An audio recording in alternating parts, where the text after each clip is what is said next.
शांति। आज 12 मार्च 2025 के बाबा के साकार महावाक्य। बाबा कहते, मीठे बच्चे, बाप अभी तुम्हारी पालना कर रहे हैं, पढ़ा रहे हैं, घर बैठे राय दे रहे हैं, तो कदम कदम पर राय लेते रहो, तब ऊंच पद मिलेगा। प्रश्न है, सजाओं से छूटने के लिए कौन सा पुरुषार्थ बहुत समय का चाहिए? उत्तर है, नष्टो मोहा बनने का।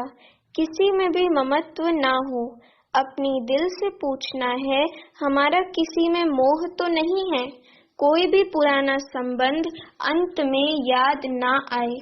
योग बल से सब हिसाब किताब चुकतू करने हैं, तब ही बिगड़ सजा ऊंच पद मिलेगा।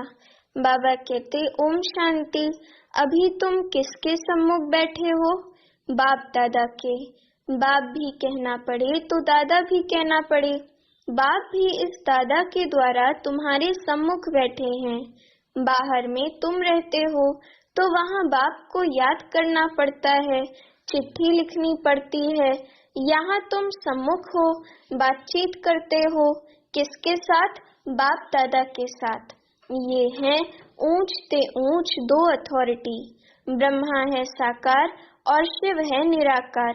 अभी तुम जानते हो ऊंच ते ऊंच अथॉरिटी बाप से कैसे मिलना होता है। बेहद का बाप जिसको पतित पावन कह बुलाते हैं, अभी प्रैक्टिकल में तुम उनके सम्मुख बैठे हो। बाप बच्चों की पालना कर रहे हैं, पढ़ा रहे हैं।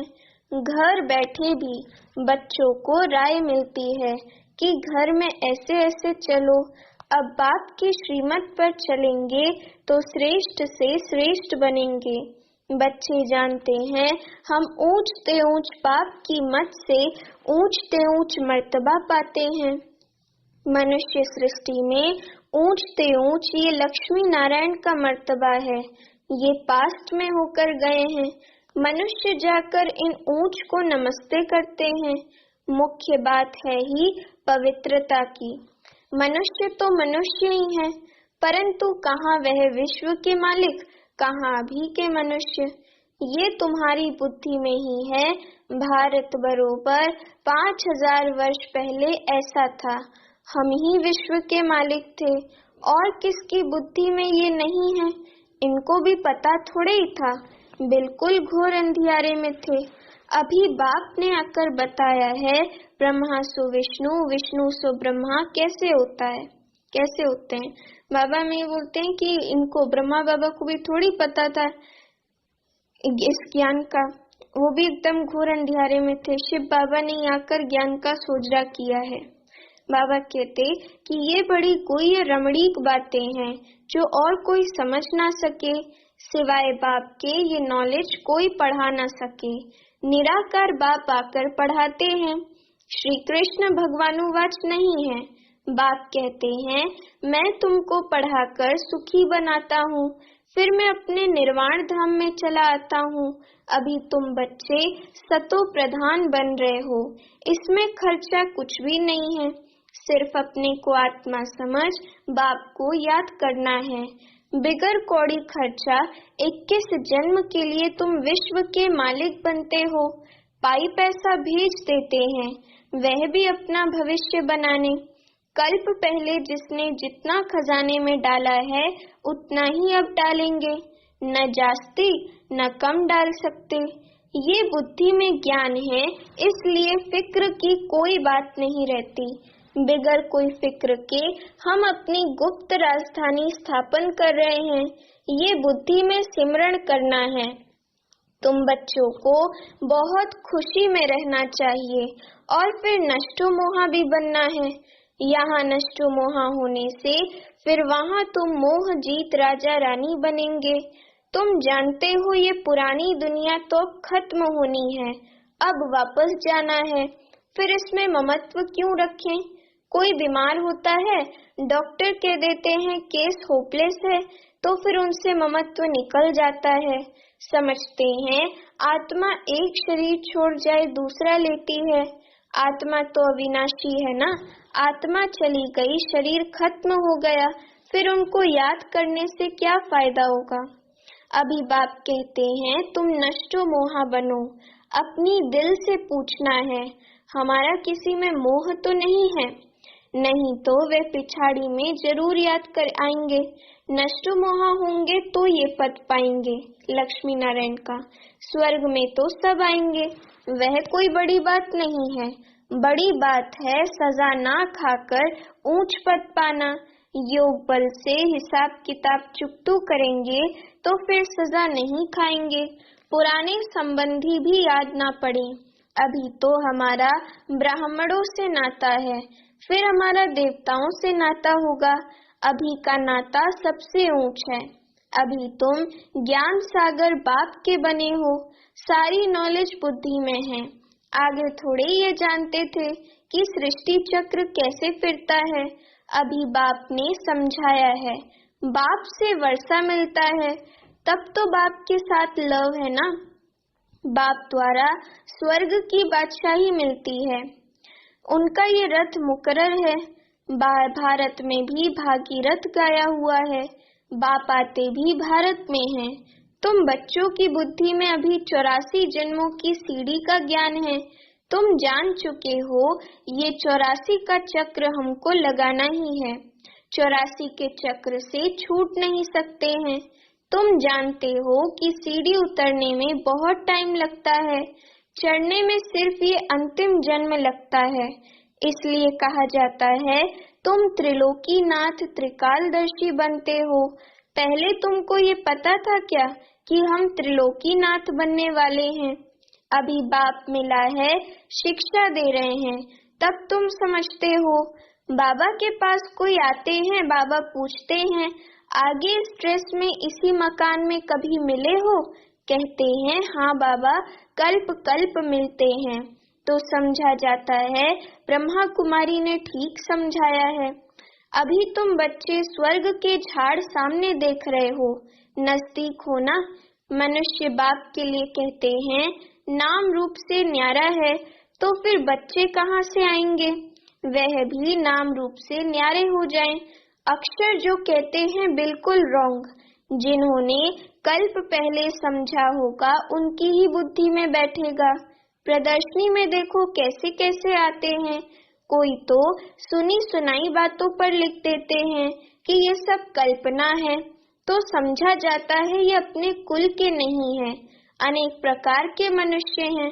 तुम्हारी बुद्धि में सारा झाड़ ड्रामा 84 का चक्र आ गया है। अभी पुरुषार्थ करना है, वह भी ड्रामा अनुसार ही होता है। ड्रामा में नूंद है, ऐसे भी नहीं। ड्रामा में पुरुषार्थ करना होगा तो करेंगे। ये कहना रॉन्ग है। ड्रामा को पूरा नहीं समझा है, उनको फिर नास्तिक कहा जाता है। वे बाप से प्रीत रख ना सके। ड्रामा के रास को उल्टा समझने से गिर पड़ते हैं। फिर समझा जाता है इनकी तकदीर में नहीं है। विघ्न तो अनेक प्रकार के आएंगे, उनकी परवाह नहीं करनी है। बाप कहते हैं जो अच्छी बातें तुमको सुनाते हैं वह सुनो। बाप को याद करने से खुश बहुत रहेंगे। बुद्धि में है अब 84 का चक्र पूरा होता है, अब जाना है अपने घर। ऐसे ऐसे अपने साथ बातें करनी है। तुम पतित तो जा नहीं सकते हो, पहले जरूर साजन चाहिए, पीछे बारात। गाया हुआ भी है भोलेनाथ की बारात। बाबा कहते गाया भी हुआ है भोलानाथ की बारात। सबको नंबरवार जाना तो है। इतना आत्माओं का झुंड कैसे नंबरवार जाता होगा? मनुष्य पृथ्वी पर कितनी जगह लेते हैं, कितना फर्नीचर जागीर आदि चाहिए। आत्मा तो है बिंदी। आत्मा को क्या चाहिए? कुछ भी नहीं। आत्मा कितनी छोटी जगह लेती है। इस साकारी झाड़ और निराकारी झाड़ में कितना फर्क है। वह है बिंदियों का झाड़, निराकारी झाड़ जो है वो है बिंदियों का झाड़। ये सब बातें बाप बुद्धि में बिठाते हैं। तुम्हारे सिवाय ये बातें दुनिया में और कोई सुन ना सके। बाप अभी अपने घर और राजधानी की याद दिलाते हैं। तुम बच्चे रचयिता को जानने से सृष्टि चक्र के आदि मध्य अंत को जानते हो। तुम त्रिकालदर्शी आस्तिक हो गए। दुनिया भर में कोई आस्तिक नहीं, वह है हद की पढ़ाई, ये है बेहद की पढ़ाई। वह अनेक टीचर्स पढ़ाने वाले, ये एक टीचर पढ़ाने वाला, जो फिर वंडरफुल है। ये बाप भी है, टीचर भी है, तो गुरु भी है। ये टीचर तो सारे वर्ल्ड का है, परंतु सबको तो पढ़ना नहीं है। बाप को सभी जान जाएं तो बहुत भागे बाप दादा को देखने लिए। ग्रेट ग्रेट ग्रैंडफादर एडम में बाप आया है तो एकदम भाग आए। बाप की प्रत्यक्षता तब होती है जब लड़ाई शुरू होती है, फिर धर्म कोई भी नहीं आ सकते। तुम जानते हो ये अनेक धर्मों का विनाश भी होना है। पहले पहले एक भारत ही था और कोई खंड नहीं था। अभी तुमको बुद्धि में भक्ति मार्ग की भी बातें हैं। अभी हमारी बुद्धि में भक्ति मार्ग की भी बातें हैं। बुद्धि से कोई भूल थोड़े ही जाता है, परंतु याद रहते हुए भी ये ज्ञान है भक्ति का पूरा पार्ट हुआ। अब तो हमको वापस जाना है, इस दुनिया में रहना नहीं है। घर जाने लिए तो खुशी होनी चाहिए ना। तुम बच्चों को समझाया है, तुम्हारी अब वानप्रस्थ अवस्था है। तुम 2 पैसे इस राजधानी स्थापन करने में लगाते हो, वह भी जो करते हो हूबहू कल्प पहले मिसल। तुम भी हूबहू कल्प पहले वाले हो। तुम कहते हो बाबा आप भी कल्प पहले वाले हो। हम कल्प कल्प बाप से पढ़ते हैं, श्रीमत पर चल श्रेष्ठ बनना है।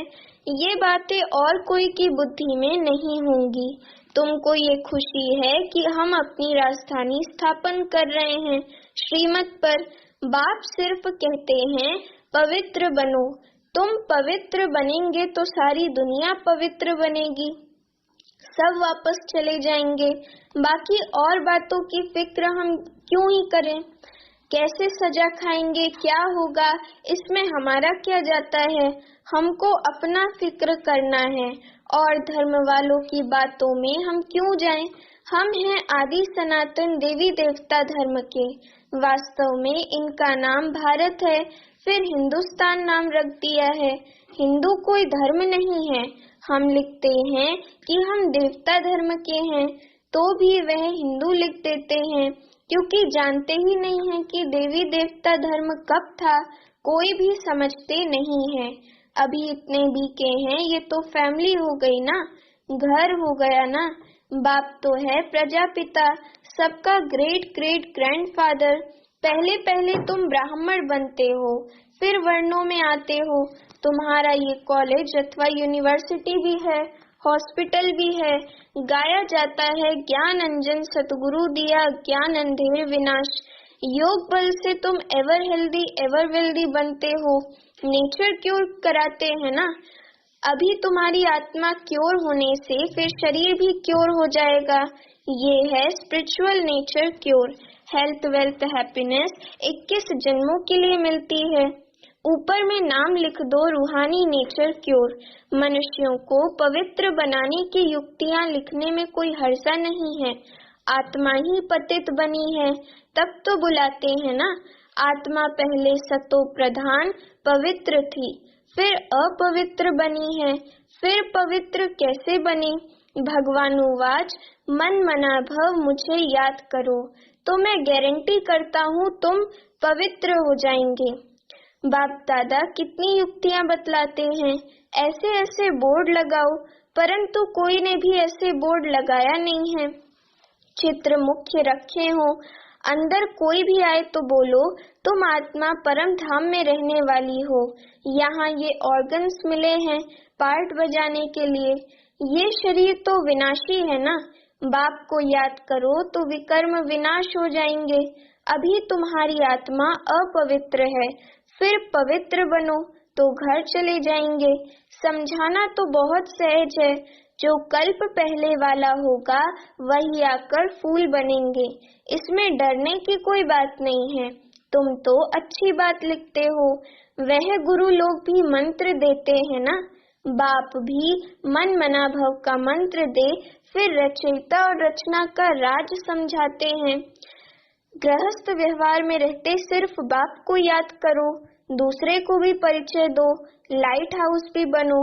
तुम बच्चों को देही अभिमानी बनने की बहुत गुप्त मेहनत करनी है। जैसे बाप जानते हैं मैं आत्माओं को पढ़ा रहा हूँ, ऐसे तुम बच्चे भी आत्म अभिमानी बनने की मेहनत करो। मुख से शिव शिव भी कहना नहीं है, अपने को आत्मा समझ बाप को याद करना है, क्योंकि सिर पर पापों का बोझा बहुत है। याद से ही तुम पावन बनेंगे। कल्प पहले जैसे जैसे जिन्होंने वर्षा लिया होगा वही अपने अपने समय पर लेंगे। अदली बदली कुछ हो नहीं सकती। मुख्य बात है ही देही अभिमानी हो बाप को याद करना, तो फिर माया का थप्पड़ नहीं खाएंगे। देह अभिमान में आने से कुछ न कुछ विकर्म होगा, फिर 100 गुना पाप बन जाता है। सीढ़ी उतरने में 84 जन्म लगे हैं, अब फिर चढ़ती कला एक ही जन्म में होती है। बाबा आया है तो फिर लिफ्ट की भी इन्वेंशन निकली है। आगे तो कमर को हाथ देकर सीढ़ी चढ़ते थे, अभी सहज लिफ्ट निकली है। ये भी लिफ्ट है जो मुक्ति और जीवन मुक्ति में 1 सेकंड में जाते हैं। जीवन बंध तक आने में 5000 वर्ष 84 जन्म लगते हैं। जीवन मुक्ति में जाने में 1 जन्म लगता है। कितना सहज है। तुम्हारे से भी जो पीछे आएंगे वो भी झट चढ़ जाएंगे। समझते हैं खोई हुई चीज बाप देने आए हैं, उनकी मत पर जरूर चलेंगे। अच्छा मीठे मीठे सिखिलदे बच्चों प्रति माता पिता बाप दादा का याद प्यार और गुड मॉर्निंग। रूहानी बाप की रूहानी बच्चों को नमस्ते। अभी हम रूहानी बच्चों की रूहानी माता पिता बाप दादा को याद प्यार गुड मॉर्निंग और नमस्ते। धारणा के लिए मुख्य सार। पहली पॉइंट, बिगर कोई फिक्र चिंता के अपनी गुप्त राजधानी श्रीमत पर स्थापन करनी है। विघ्नों की परवाह नहीं करनी है। बुद्धि में रहे कल्प पहले जिन्होंने मदद की है वह अभी भी अवश्य करेंगे, फिक्र की बात नहीं। दूसरी पॉइंट, सदा खुशी रहे कि अभी हमारी वानप्रस्थ अवस्था है, हम वापस घर जा रहे हैं। आत्माभिमानी बनने की बहुत गुप्त मेहनत करनी है, कोई भी विकर्म नहीं करना है। वरदान, किसी भी विकराल समस्या को शीतल बनाने वाले संपूर्ण निश्चय बुद्धि भव। वरदान का स्पष्टीकरण, जैसे बाप में निश्चय है वैसे स्वयं में और ड्रामा में भी संपूर्ण निश्चय हो। स्वयं में यदि कमजोरी का संकल्प उत्पन्न होता है तो कमजोरी के संस्कार बन जाते हैं, इसलिए व्यर्थ संकल्प रूपी कमजोरी के जर्म्स अपने अंदर प्रवेश होने नहीं देना। साथ साथ जो भी ड्रामा की सीन देखते हो, हलचल की सीन में भी कल्याण का अनुभव हो। वातावरण हिलाने वाला हो, समस्या विकराल हो, लेकिन सदा निश्चय बुद्धि विजयी बनो तो विकराल समस्या भी शीतल हो जाएगी। स्लोगन है, जिसका बाप और सेवा से प्यार है उसे परिवार का प्यार स्वतः मिलता है। अव्यक्त इशारे, सत्यता और सभ्यता रूपी कल्चर को अपनाओ।